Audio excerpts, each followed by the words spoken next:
మన ప్రభును రక్షకునైన యేసుక్రీస్తు నామములో ఈ ఆరాధనలో పాల్గొన్న దేని పెట్టిన వారందరికీ నా ప్రత్యేక వందనాలు తెలియజేస్తున్నాను. దేవుని యొక్క కృప మన పట్ల అధికంగా ఉండి ఈ అంచకాల దినాల్లో, ఈ భయంకరమైన దినాల్లో దేవుని ఆరాధించడానికి, దేవుని నామాన్ని స్తుతించడానికి, దేవుణ్ణి ఆరాధించడానికి దేవుడు మనకు అనుగ్రహించిన ఈ సమయాన్ని బట్టి దేవునికి స్తోత్రాలు తెలియజేస్తున్నాను. ఈరోజు దేవుని వాక్యంలో వాక్య ధ్యానాంశము, దేవుడు అబ్రాహాము వలె నిన్ను ఆస్వాదించాలంటే ఏం చేయాలి? దేవుడు అబ్రాహాము వలె నిన్ను ఆస్వాదించాలంటే ఏం చేయాలి? మనం అనుకుంటాం, బైబిల్ గ్రంథంలో మనం చదువుతున్నప్పుడు, భక్తుల్ని మనం చూస్తున్నప్పుడు, ఫలానా వ్యక్తిలాగా నేను ఆస్వాదించబడాలి, ఫలానా భక్తుల్లాగా నేను దీవించబడాలి, ఫలానా వ్యక్తిలాగా నా కుటుంబం ఉంటే బాగుంటుంది, ఫలానా వ్యక్తిలాగా నా జీవితం ఉంటే బాగుంటుంది అని అనుకుంటున్నాం. కానీ ఆ వ్యక్తులు ఏ రీతిగా దేవుని ఆరాధించారో, ఏ రీతిగా దేవుని లేకపోతే ఘనపరిచారో ఆ రీతిగా మనం చేయగలిగితే ఖచ్చితంగా ఆ భక్తుల్లో ఉన్న ఆశీర్వాదం, ఆ భక్తుల్లో ఉన్న ఆ దీవెన దేవుడు అనుగ్రహిస్తాడు. చూడండి, బైబిల్ గ్రంథం నుంచి హెబ్రీ రాసిన పత్రిక 6వ అధ్యాయము 14వ వచనం. హెబ్రీ రాసిన పత్రిక 6వ అధ్యాయము 14వ వచనం.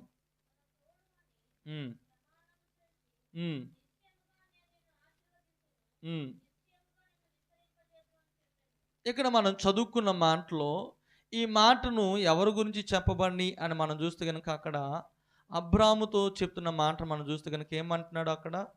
నిశ్చయంగా నేను నిన్ను ఆస్వాదిస్తాను, నిశ్చయంగా నిన్ను విస్తరింపజేస్తాను. అంటే దేవుడు ఈరోజు మనతో మాట్లాడుతూ ఏంటంటే, నిశ్చయముగా నేను నిన్ను ఆస్వాదిస్తాను, నిశ్చయంగా నిన్ను విస్తరింపజేస్తాను. నిశ్చయముగా దేవుడు గనక ఏదైనా ఆయన వాగ్దానం చేస్తే నిశ్చయముగా, ఖచ్చితముగా నిన్ను ఆస్వాదిస్తాడు, నిశ్చయముగా నిన్ను విస్తరింపజేస్తాడు. ఎలాగ విస్తరింపజేస్తాడు? ఎలాగ ఆస్వాదిస్తాడు? అబ్రాహాముతో దేవుడు చెప్పాడు, అయ్యా అబ్రాహామా, నేను నిన్ను ఆస్వాదిస్తాను, నేను నిన్ను దీవిస్తాను, నేను నీ సరిహద్దులు విశాలపరుస్తాను. ఇవన్నీ చెప్తున్నప్పుడు దేవుడు వెంటనే అబ్రాహామును ఆస్వాదించలేదు. అబ్రాహాములో కొన్ని క్వాలిఫికేషన్ మనం చూస్తే కనుక, అవే క్వాలిఫికేషన్ లేకపోతే అవే క్రియలు లేకపోతే విధానాలు మనలో ఉంటే ఖచ్చితంగా అబ్రాహాములో ఉన్న ఆశీర్వాదాన్ని మనం సంపాదించుకుని. చూడండి, ఆదికాండము 15వ అధ్యాయము 6వ వచనం. అబ్రాహాములాగా మనం దీవించబడాలంటే, అబ్రాహాముకున్న వాగ్దానము దేవుడు మనతో మాట్లాడవచ్చు. ఆ వాగ్దానము మన జీవితంలో నెరవేర్చబడాలంటే మొదటిగా మనలో ఉండవలసిన, చూడండి, ఆదికాండము 15వ అధ్యాయం 6వ వచనం. అతడు యెహోవాను నమ్మెను, అది అతనికి నీతిగా ఎంచెను. ఇక్కడ మనం చూస్తే కనుక అబ్రాహాము ఎవరిని నమ్మాడంటే దేవుని నమ్మాడు. అంటే నమ్మకం అంటే విశ్వాసం. అంటే విశ్వాసము కలిగి ఉన్నాడు కాబట్టి దేవుడు ఆస్వాదించాడు. మొదటిగా మనం ఉండవలసింది, అబ్రాహాములో ఉన్న మొదటి క్వాలిఫికేషన్ అంటే అబ్రాహాము దేవుని యందు నమ్మిక ఉంచాడు. అంటే ఈరోజు మనం ఏమి ఉంచాలి అంటే దేవుని మీద మనము నమ్మిక ఉంచవలసిన వారము ఉన్నాం. ఈరోజు దేవుని యందు నమ్మిక ఉంచి మనము నడిస్తే, దేవుని యందు విశ్వాసంతో మనం ముందుకు వెళితే కనుక ఖచ్చితంగా దేవుడు మనం ముందుకు నడిపిస్తాడు. మనం చూస్తే కనుక ఆ హెబ్రీ రాసిన పత్రికలో ఉంటుంది, విశ్వాస వీరుల పట్టిక ఉంటుంది. ఈ విశ్వాస వీరుల పట్టికలో కూడా అబ్రాహాము పేరు కూడా మెన్షన్ చేయబడింది. కారణం ఏంటంటే అబ్రాహాము దేవుని యందు విశ్వాసం ఉంచి ముందుకు నడిచిన వ్యక్తిగా మనం చూడగలుగుతాం. ఇంకా చూస్తే కనుక అందుట్లో ఇంకో వ్యక్తి పేరు కూడా ఉంటుంది, సంసోను విషయంలో. సంసోను పేరు కూడా విశ్వాస పట్టికలో రాయబడి ఉంది. మనం అనుకుంటాం సంసోన్లో విశ్వాసం లేదండి అని అంటూ ఉంటాం. కానీ దేవుడే, పరిశుద్ధాత్మ దేవుడు ఏం చేశాడంటే ఆ విశ్వాస పట్టికలో సంసోను పేరు కూడా మెన్షన్ చేశాడు. కారణం ఏంటంటే సంసోనుకి దేవుని మీద విశ్వాసం ఉంది. అంటే ఈరోజు మనలో దేవుడు అబ్రాహాము వలె మనం ఆస్వాదించబడాలంటే, అబ్రాహాములాగా మన సరిహద్దులు విశాలపరచబడాలంటే మనలో ఉండవలసిన క్వాలిఫికేషన్ అంటే విశ్వాసము. విశ్వాసం లేకుండా దేవునికి ఇష్టడై ఉంటా అసాధ్యం. విశ్వాసం నాకుందండి, నేను విశ్వాసం వీడండి, నేను ప్రార్థన వీడండి, నేను అదండి ఇదండి అని చెప్పుకోవటం వల్ల ఉపయోగం లేదు. నీలో ఉండవలసింది ఏంటో తెలుసా? విశ్వాసం నీలో ఉండాలి. మనలో ఏముండాలి? విశ్వాసం మనలో ఉండాలి. విశ్వాసం మనలో ఉంటే గనక ఎంత కఠినమైన పరిస్థితులైనా కావచ్చు, ఎంత లోతైన పరిస్థితులైనా కావచ్చు, మనం దాటుకుని వెళ్ళిపోతూ ఉంటాం. ఒకరోజు ఒక దైవజనుడు తన వ్యక్తిగత సాక్ష్యం ఇలా చెప్తున్నారు. విశ్వాసం గురించి చెప్తూ ఆయన జీవితంలో జరిగిన విషయం. ఆ దైవజనుడు యవనస్తుడిగా ఉన్నప్పుడు ముందున్న వాళ్ళు ఎవరు మాట్లాడదు, ముందున్న మనం చూస్తే కనుక యవన ప్రాయం ఉన్నప్పుడు డిసెంబర్ నెలలో క్రిస్మస్కి రోజున ఏం చేసేవాళ్ళంటే ఓ చెట్టుని పెట్టి ఆ చెట్టుకి డెకరేషన్ చేసేవాళ్ళంట. ఆ చెట్టు తీసుకొద్దామని ఈ యవనస్తులు అందరూ కలిసి వెళ్తున్నారంట. వెళ్తుంటే ఒక మంచి చెట్టుని నరికి కొమ్మని తీసుకొద్దాం అనుకుని అడవికి వెళ్ళారంట. వెళుతుంటే ఒక అడవిలోకి వెళ్తే ఫలానా దగ్గర చెట్లు ఉన్నాయి అని చెప్తే అక్కడ ఒక కాలువ కనిపించిందంట వాళ్ళకి. ఆ కాలువ కనిపిస్తే ఇప్పుడు కాలువ దాటాలి. వాళ్ళకేమో ఈత రాదు. ఎవరు దాటుతారు? వెళ్ళిన ముగ్గురికి ఏం రాదు? ఈత రాదు. ఇప్పుడు కాలువ దాటి ఆ చెట్టు కొమ్మను నరికి తీసుకురావాలి. ఇప్పుడు ఆ కాలువ లోతు ఎంత లోతు ఉందో, ఎంతగా ఉందో తెలియదు. ఎవరు ముగ్గురు ముందుకు వెళ్తలేదు. అక్కడే అంట ఒక వ్యక్తి ఉన్నాడంట. ఒక వ్యక్తి అక్కడే ఉండే వ్యక్తి ఏం చేస్తాడంటే నడుచుకుంటూ కాలువలో దిగిపోయాడంట. దిగిపోయి వీళ్ళు ముగ్గురు అంట చూస్తూ ఉన్నారంట. కాలువలో దిగి కాలువలో దిగి వెళ్ళిపోతాడంట. ఎంతో లోతు లేదంట, మోకాళ్ళ లోతులో నీళ్ళు ఉన్నాయంట. అప్పుడు దాకా ఏమనుకున్నారు?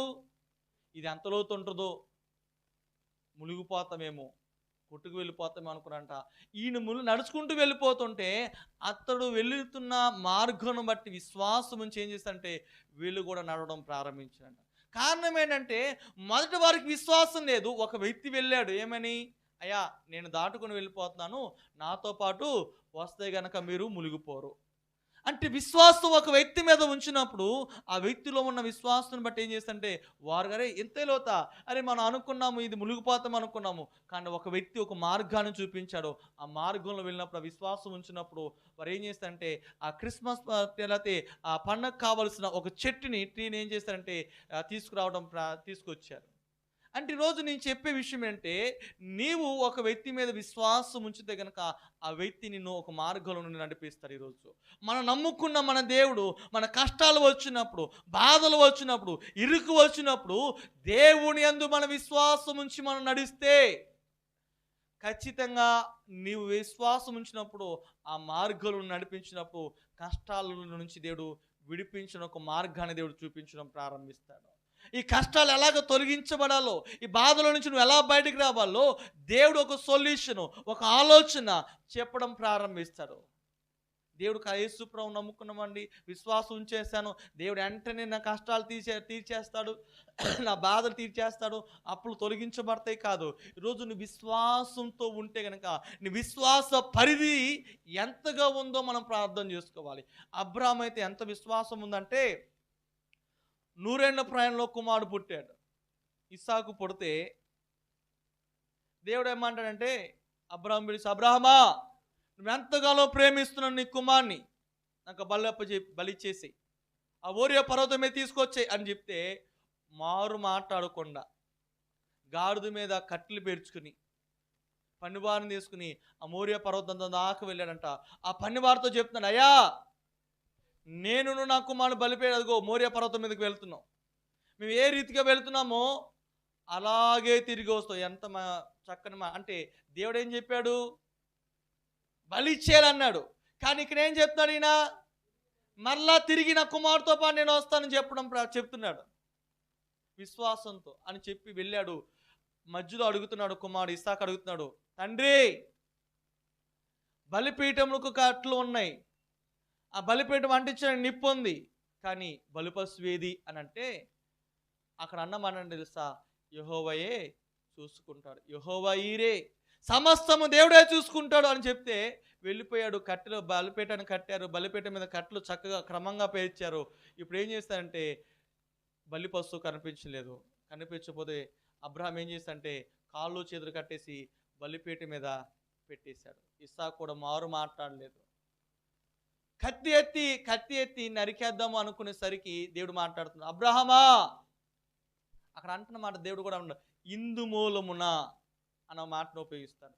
ఇందు మూలమున నీవు దేవునికి భయపడవన్న సంగతి నాకు తెలియబడును. అంటే నువ్వు నా యందు విశ్వాసం ఉంచావు, నాకు భయపడతావు. ఎవరికి భయపడతాడు? ఒకప్పుడు భయపడ్డాడు రాజును చూసి. అయ్యో నా భార్యను బట్టి నన్ను చంపేస్తారేమో భయపడ్డాడు రాజును చూసి, ప్రజలను చూసి, జనాలను చూసి భయపడ్డాడు. కానీ దేవునికి భయపడలేదు. ఎప్పుడైతే దేవునికి ఇదిగో ఇందు మూలముగాను నాకు భయపడతాం అనే సంగతి నన్ను, ఇదిగో పొదలో ఒక గొర్రెపిల్ల ఉంది తీసుకుని వచ్చి అని చెప్పగానే ఆ గొర్రెపిల్ల పొట్టిని తీసుకొచ్చి వధించేశాడు, వెళ్ళిపోయాడు. అంటే దేవుని యందు విశ్వాసం కలిగిన వ్యక్తిగా ఉన్నాడు.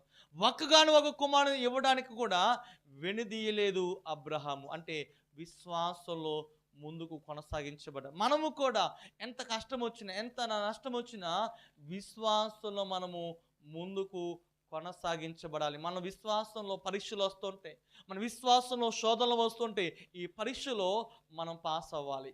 ఈ పరీక్షలో మనం పాస్ అయితేనే దేవుడు మనం ఉన్నతమైన పరిస్థితులను మనం వెళ్ళటం ప్రారంభిస్తాం. ఒక మెట్టు ఎక్కడం ప్రారంభిస్తాం. పరీక్షలో పాస్ అవ్వకపోతే కనుక మరలా అదే క్లాసులో కూర్చుంటాం. పరీక్షలో పాస్ అవ్వకపోతే కనుక మరలా అదే సబ్జెక్ట్ చదవాలి. ఇప్పుడు ఇంటర్మీడియట్ చదివిన వాళ్ళు ఉంటారు, సెకండ్ ఇయర్ మొత్తం ఎగ్జామ్ రాశారు, రాసిన వాళ్ళు అందరూ ఫెయిల్ అయ్యారు. మరలా సప్లీ రాశారు, సప్లీ రాసిన తర్వాత మరలా ఫెయిల్ అవుతే మరలా వచ్చే సంవత్సరం మరలా చదవాలి, మరలా అదే క్లాసు.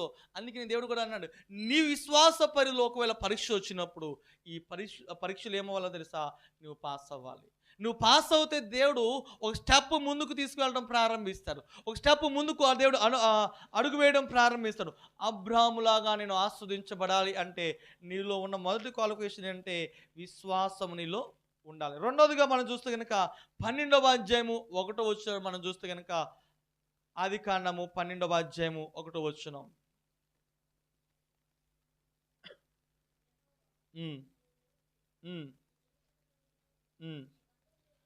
నీ బంధువుల యొద్ద నుండి నీ తండ్రి ఇంటి నుండి బయలుదేరి నేను నీకు చూపించు దేశమునకు వెళ్ళుము. ఇక్కడ ఏమని చెప్తున్నాడు, అయ్యా అబ్రామా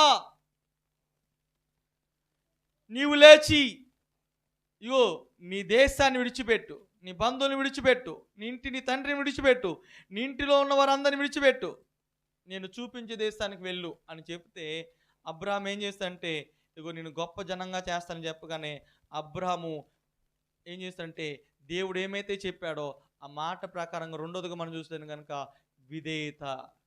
విధేయత అనేది అంటే ఎక్కడికి వెళ్ళమన్నాడో చెప్పలేదు, కానీ చెప్పాడంతే గుడ్డిగా వెళ్ళిపోయాడు. కొంతమంది ఉంటారు, ఎలా ఉంటారంటే ఎవరైనా చెప్పారనుకోండి, ఆయన చెప్పాడంటే అండి అలాగే చెప్పినట్టుగా చేయడం ప్రారంభిస్తాను. అంటే విధేయత, ఫలానా వ్యక్తికి విధేయత కలిగినట్టుగా చూస్తే కనుక హిట్లర్కి తన దగ్గర పనివారు ఉండేవారంట సైనికులు. హిట్లర్ ఏది చెప్తే ఆ సైనికుడు అదే చేసేవాడంట. అరే నీ పేక్ కోసుకో అంటే కోసుకుని చచ్చిపోయేవాడంట, వెళ్ళి దూకరా అంటే దూకి చచ్చిపోయేవాడంట. అందుకని అలాగే ఆ సైన్యాధిపతి ఆ రీతిగా ఉన్నాడు కాబట్టి ఎక్కడికి వెళ్ళినా యుద్ధంలో విజయం రావడం ప్రారంభించిందంట. అందుకని ఈరోజు మనం ఎలా ఉండాలంటే దేవునికి విధేయత కలిగిన వారిగా మనం ఉండాలి. విధేయత కలిగి ఉంటే కనుక అబ్రాహాములాగా మనం దీవిస్తాడు. ఒకవేళ అబ్రాహాములాగా మనం దీవించిపోయినా ఏసేపు లాగైనా మన దేవుడిస్తాడు. ఈరోజు ఏసేపు దేవునికి విధేయత కలిగి ఉన్నాడు. దేవునికి విధేయత కలిగి తనకు వెళితే దాని యొక్క భక్తిని విడిచిపెట్టలేదు, తన వైరాగ్యాన్ని విడిచిపెట్టలేదు.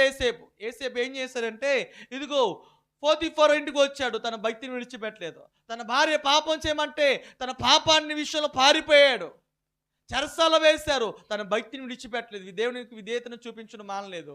ఇంకా మనం చూస్తే కనుక ఫరో దగ్గరికి వచ్చాడు. ఫరో దేవుడు కూడా అంటాడు, అయ్యా నువ్వు కళలకు భావం చెప్తావంట కదా అంటే అక్కడ అంటాడు, అయ్యా వాటి భావం చెప్పేది నేను కాదు నా దేవుడే అని. అంటే అక్కడ ఏం చెప్తుందంటే దేవుణ్ణి హెచ్చింపజేశాను. ఇంకా చెప్పాలంటే విధేయత కలిగి ఉన్న వ్యక్తిగా మనం చూడగలుగుతాం. అందుకనే విధేయత కలిగిన వ్యక్తి యేసేపు ఏమయ్యాడంటే రాజు తర్వాత రాజు స్థానంలో నిలబడ్డాడు. అందుకని మనలో ఉండవలసిన క్వాలిఫికేషన్ అంటే విధేయత. విధేయత కలిగిన వారిగా మనం ఉండాలి. విధేయతను చూపించే వారిగా మనం ఉంటే గనక మన స్థాయి పైగా ఉంటుంది తప్ప కిందగా మనం ఎప్పుడు ఉండడు. ఒకవేళ కిందగా ఉన్నాం అనుకోండి, ఈరోజు దేవుడు నీతో మాట్లాడుతున్న విషయం తెలుసా? విధేయత కలిగిన వారంగా మనం ఉండాలి. పెద్దల పట్ల విధేయత, తల్లిదండ్రుల పట్ల విధేయత కలిగిన వారంగా మనం ఉండాలి. విధేయత చాలా ప్రాముఖ్యమైన. విధేయత లేకపోతే కనుక ఎవరు మనల్ని ప్రేమించరు, ఎవరు మన హక్కును చేర్చుకోరు. మనం అనుకుంటాం, మన వయసులో ఉన్నంతసేపు ఏమంటామంటే ఎవరు మాకు అక్కర్లేదు, మేము ఉంటే చాలా అనుకుంటూ ఉంటాం, నువ్వు మాకెందుకు అంటూ ఉంటాం. కానీ దేని వాక్యం తెలుస్తా, విధేయత ఉంటేనే ఒకవేళ ఎవరు లేకపోయినా నీ విధేయతను బట్టి అందరూ నిన్ను ప్రేమించడం ప్రారంభిస్తారు, అందరూ నిన్ను హక్కును చేర్చుకోవడం ప్రారంభిస్తారు. అందుకే నీలో ఉండవలసింది ఏంటి తెలుసా? పెద్దల పట్ల విధేయత కలిగి మనము ఉండాలి. విధేయత మనలో చాలా ప్రాముఖ్యమైనది. విధేయత లేకుండా మనం ఏమీ చేయలేం. కొంతమంది ఉంటారు, కొంతమంది పిల్లలు ఎలా ఉంటారంటే విధేయత ఉండదు, ఎంత ప్రౌడ్గా ఉంటారో. అంటే ఈరోజు మనం ఎలా ఉండాలి? సింధు విధేయత కలిగిన వారంగా మనం ఉండాలి. పెద్దల పట్ల విధేయత కలిగిన వారంగా ఉండాలి. దేవునికి తల్లిదండ్రుల పట్ల విధేయత కలిగిన వారంగా మనం ఉండాలి. అలా ఉన్నప్పుడు దేవుడు మనల్ని బ్లెస్ చేయడం ప్రారంభిస్తాడు, దేవుడు మనం దీవించడం ప్రారంభిస్తాడు. ఉన్నతమైన కృపతో పెద్దలు చెప్పిన మాటను లేకపోతే తల్లిదండ్రులు చెప్పిన మాటను మన మంచి కొరకే. ఏ వ్యక్తి మన లోకంలో స్నేహితులు కానీ బంధువులు కానీ ఏం చేస్తారంటే మనల్ని పాడు చేయడానికి ప్రయత్నం చేస్తారు. కానీ ఏ తల్లిదండ్రులు కానీ లేకపోతే కొంతమంది బంధువులు, మంచి బంధువులు ఏం చేస్తారంటే మనల్ని నాశనం చేయడానికి కోరుకోరు. మనమేమంటాం, మన యవ్వన ప్రాయంలో ఉండవచ్చు, నీకేం తెలుసు, అన్నీ నాకే తెలుసు అంటూ ఉంటాం. అంతేగా, నీకేం తెలియదు, నువ్వేం చదువుకోలేదు, చదువులేని మూర్ఖురాలివి. నేను అంటాను, నువ్వు చదువు వచ్చిన మూర్ఖురాలివి. అంతేనా? ఏం చేస్తాం? విధేయత మనకు లేదు. ఈరోజు చదువు వచ్చిన మూర్ఖులు కొంతమంది ఉంటారు, ఎలాగ ఉండాలో ఎలాగ ఉండకూడదో తెలియని పరిస్థితుల్లో ఉంటారు. అందుకనే ఈరోజు దేవుని వాక్యం మనతో మాట్లాడుతున్న విషయం అంటే విధేయత కలిగిన వారిగా మనం ఉండాలి. విధేయత చాలా ప్రాముఖ్యమైనది. పెద్దల పట్ల చాలా ప్రాముఖ్యమైన వినయ విధేయతలు కలిగిన వారంగా మనం ఉండాలి. ఆ విధేయత అనేది చాలా ప్రాముఖ్యమైనదిగా మనం మార్చబడాలి. దేవునికి స్తోత్రం, హల్లెలూయా. ఆ విధేయతే పెద్దల పట్ల మనం ఎక్కడ ఉద్యోగం చేసినా మనల్ని గురించి చెప్పుకుంటారంటే మన పట్ల ఉన్న విధేయతను బట్టి. మనం చూస్తున్న వారు మన విధేయతను చూస్తారు, ఈరోజు మన నడవడికను చూస్తారు, మన ప్రవర్తన చూస్తారు. ఆ ప్రవర్తనే అధికారులు ఏం చేస్తారంటే మనం ముందుకు నడిపిస్తుంటారు. మనం ఏమి అక్కర్లేదు, మనం దేనికి ప్రాకులు అక్కర్లేదు.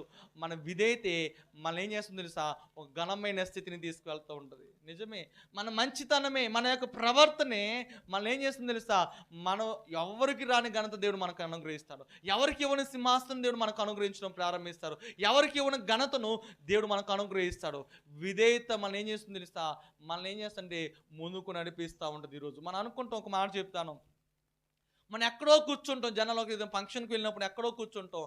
ఇలాతే ఆ ఫంక్షన్కి యజమాని ఏం చేస్తుందో తెలుసా? మనం ఎక్కడో కూర్చుని మనం కనపడితే చాలు, ఏం మనకున్న విధేయతను బట్టి తీసుకొచ్చి ముందు లైన్లో కూర్చోబెడతాడు. ఎందుకు కూర్చోబెడతాడు? నీవు విధేయత కలిగి ఉన్నావు కాబట్టి ఈ వ్యక్తిని అందరికి పరిచయం చేస్తాడు. ఈ వ్యక్తి అండి చాలా మంచిదండి, ఈ వ్యక్తి చాలా మంచోడండి, ఇలాగని చెప్పడం. అంటే మనం చూపిస్తున్న విధేయతను బట్టే నలుగురిలో మంచి పేరు తీసుకొచ్చింది, నలుగురిలో మంచి ఘనతను వచ్చింది. మనకున్న ధనము మనకు తీసుకురాదు, మనకున్న అంతస్తు మనకు తీసుకురాదు, మనకున్నది ఏది మనకు తీసుకురాదు. కానీ మన విధేయతే మనకు ఉన్నతమైన స్థితిని తీసుకొచ్చింది. అందుకని అబ్రాహాము దేవుని పట్ల విధేయత కలిగి ఉన్నాడు కాబట్టి అబ్రాహాము అన్ని విషయాల్లో దేవుడు ఆస్వాదించాడు, అన్ని విషయాల్లో దేవుడు దీవించాడు. ఈరోజు నీవు విధేయత కలిగి ఉంటే కనుక దేవుడు నిన్ను అన్ని విషయాల్లో దేవుడు నిన్ను దీవిస్తాడు. మూడవదిగా మనం చూస్తే కనుక అదే ఆదికాండం 12వ అధ్యాయము 7వ వచనం చూడండి.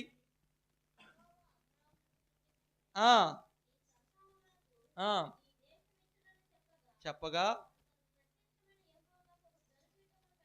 ఇక్కడ మనం చూస్తే కనుక దేవుడు అతనితో చెప్పగానే ఏం చేస్తాడంటే బలిపీఠం కట్టాడు. అంటే బలిపీఠం అనగా ప్రార్థన అనే బలిపీఠం కట్టుకోవడం ప్రారంభించాడు.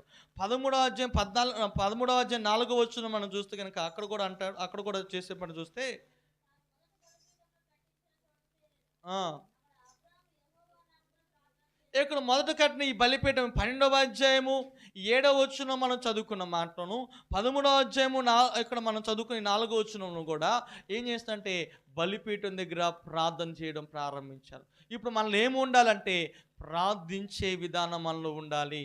ప్రార్థన మన మోకాలు వంచి ప్రార్థన చేయాలి. మన మోకాలు వంచి మనం ప్రార్థన చేస్తున్నప్పుడు దేవుడు ఖచ్చితంగా మన ప్రార్థన దేవుడు ఆలకిస్తాడు.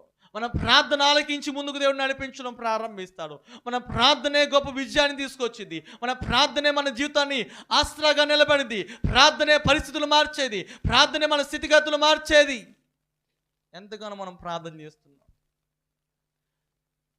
చెప్పాను, గడిచిన శనివారం ప్రార్థన మనం శేఖరన్ వాళ్ళ టీంలో వారందరి టీంలతో కలిసి గూగుల్ మీటింగ్లో వాక్యాన్ని బోధిస్తున్నాం.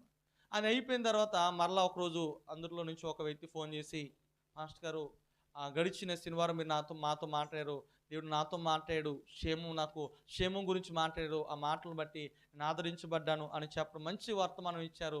మరలా ఈ శనివారం కూడా మీరే చెప్పాలి అని చెప్పారు. నేను అనుకున్నాను, శనివారం ఉదయమే కొప్పాక వెళ్ళాల్సి వచ్చింది, అక్కడ వెళ్ళి మరలా తిరిగి ప్రయాణం మరలా అనుకున్నాను.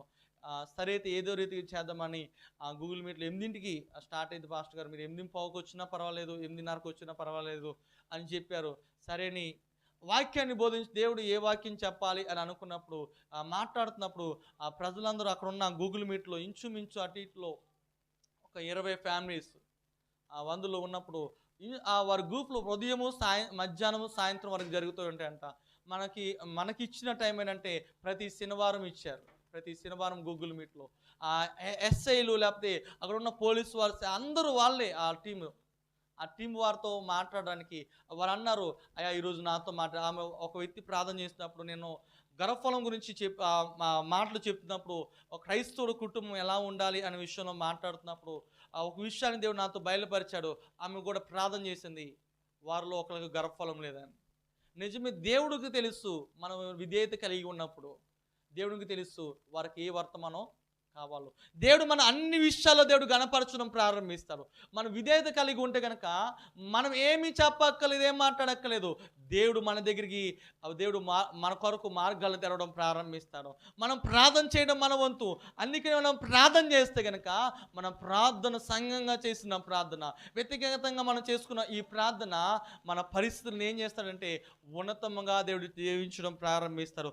అందుకని మనలో ఉండవలసిన మూడవ క్వాలిఫికేషన్ అంటే ప్రార్థించే జీవితము మనలో ఉండాలి. 4వదిగా చూడండి, ఆదికాండము 22వ అధ్యాయము 1వ వచనం నుంచి మనం చూస్తే కనుక ఆదికాండం 22వ అధ్యాయము 1వ వచనం.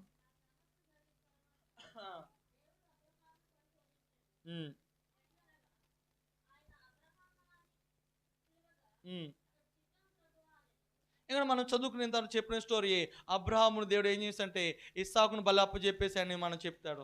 1వ వచనం నుంచి 11వ వచనం వరకు మన స్టోరీని మనం విన్నాం. మనకు తెలిసిన విషయమే. ఇక్కడ ఒక బలిపీఠం మీద అక్కడ మోరియా పర్వతం మీదకి వెళ్ళిపోయాడు.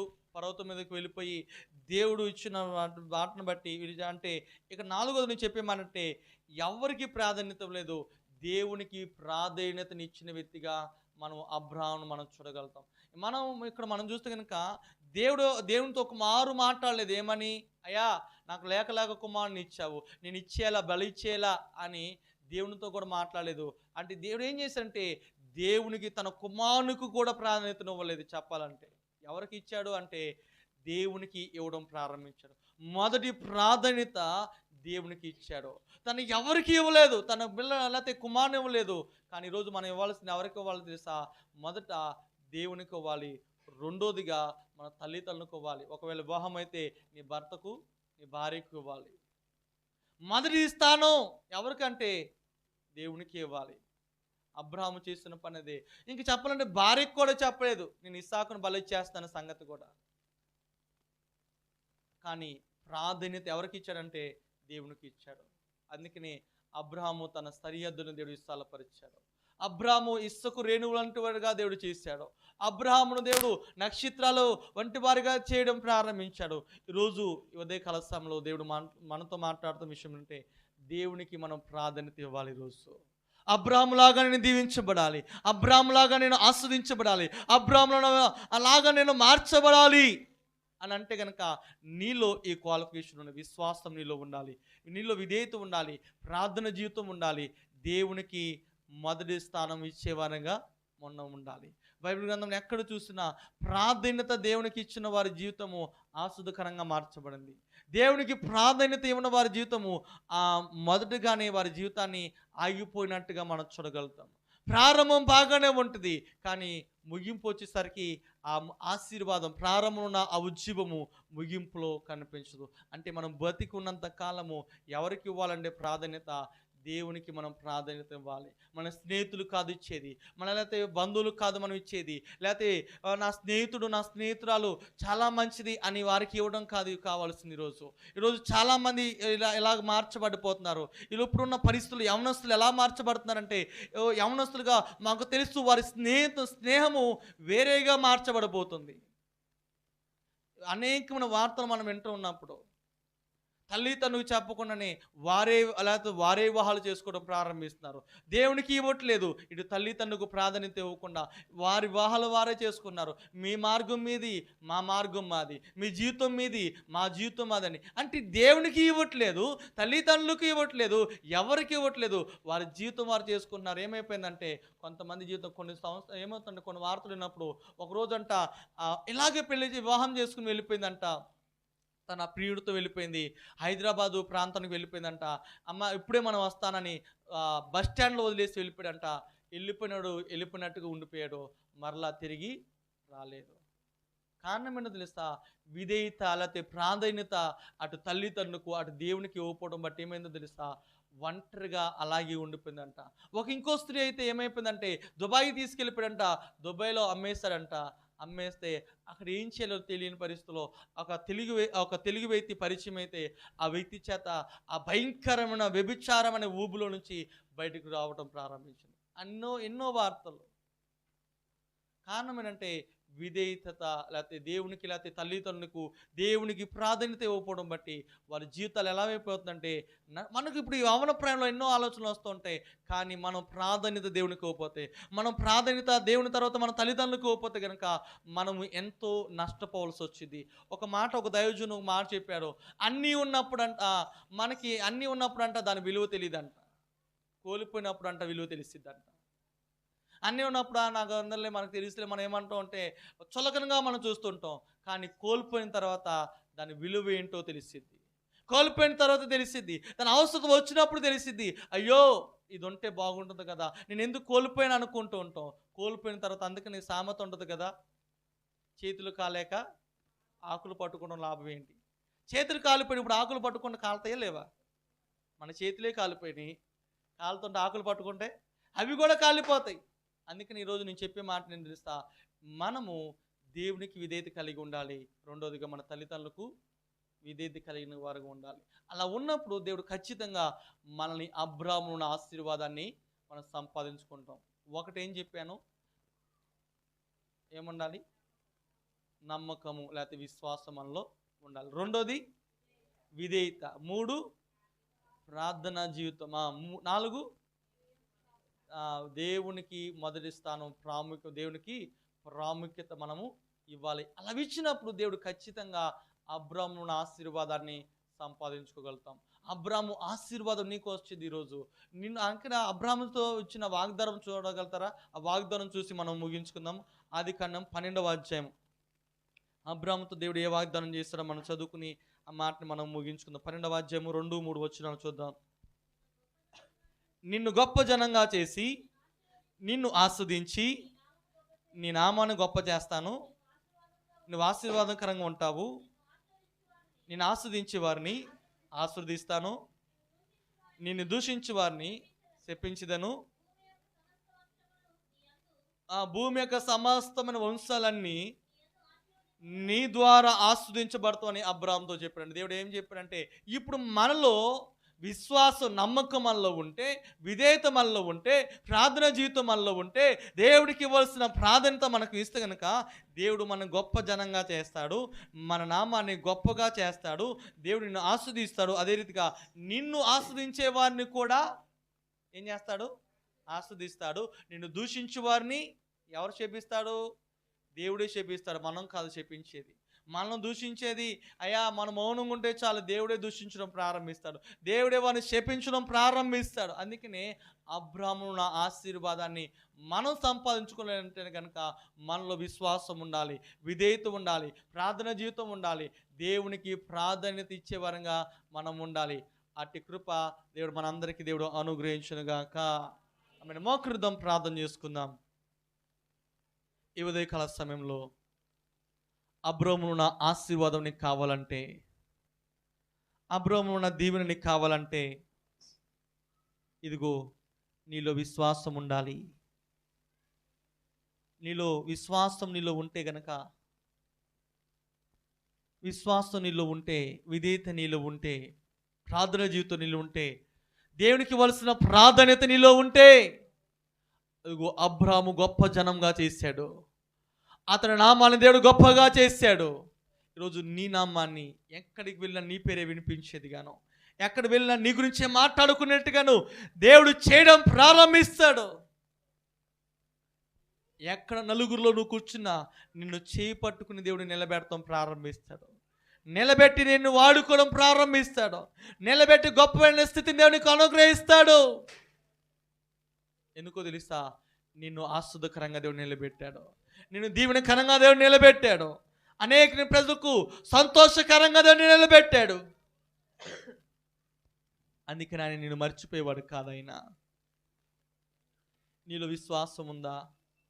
ఒకవేళ లేకపోతే ఇక్కడి నుంచి అయినా విశ్వాసంతో ఉండు. నీలో విధేయత ఉందా లేదా? ఒకవేళ లేకపోతే మరలా విధేయత కలిగి తల్లిదండ్రుల పట్ల, దేవుని పట్ల విధేయత కలిగి ఉండు. ప్రార్థన జీవితం కలిగి ఉండు. వ్యక్తిగతమైన ప్రార్థన, సమాజం కలుగుతున్న ప్రార్థనలోనూ కలిసి ప్రార్థన చేయగలిగితే కనుక, దేవునికి ప్రాధాన్యతనిస్తే దేవుడు నిన్ను ఆస్వాదిస్తాడు. దేవుడు అన్ని విషయాలు దేవుడు నిన్ను ఆస్వాదకరంగా దేవుడు నిలబెడతాడు. అబ్రాహామును ఆస్వాదించాడు. అంటున్నాడు, అయ్యా నేను ఆస్వాదించేవారిని ఆస్వాదిస్తాను, నేను శపిన వారిని శపించేవారిని, నేను దూషించేవారిని నేను శపిస్తానని చెప్తున్నాడు. కాబట్టి నీవు ఆ రీతిగా ఉంటే ఖచ్చితంగా ఆశీర్వాదన వాగ్దాన్ని సంపాదించుకోగలుగుతావు. పరిశుద్ధుడైన మా తండ్రి, జీవాధిపతివైన దేవా, నీకు వందనాలు, స్తోత్రాలు తెలియజేస్తున్నాం. ఈ పునరుద్ధాన కొడుకులో మీరు మాతో మాట్లాడిన విధానం నీకు స్తోత్రాలు. ఈ సెప్టెంబర్ నెల ఈ చివరి ఆదివారం దినాన అయ్యా మీరు మాతో మాట్లాడారు తండ్రివా. ఈ మాటల బట్టి స్తోత్రాలు. మీ బిడ్డలను దీవించండి, మీరు ఆస్వాదించండి, మీ కృపతని మీరు నడిపించను ప్రార్థిస్తున్నాం తండ్రివా. అయ్యా అబ్రాహామును ఆశీర్వాదాన్ని మీ బిడ్డలు సంపాదించుకుని కృపను దయచేసి మీరే ముందు నడిపించి బలపరచి, మీరే నీ కృప నీ క్షేమము అబ్రాహాముల దీవెనలు ఆశీర్వాదాలు మీ మెండుగా మీ బిడ్డలకు మీరు అనుగ్రహించమని యేసు నామములో ప్రార్థిస్తున్నాము తండ్రి, ఆమేన్. ఈ సమయంలో పాట పాడుతుండగా కానుకలు సమర్పిద్దాం.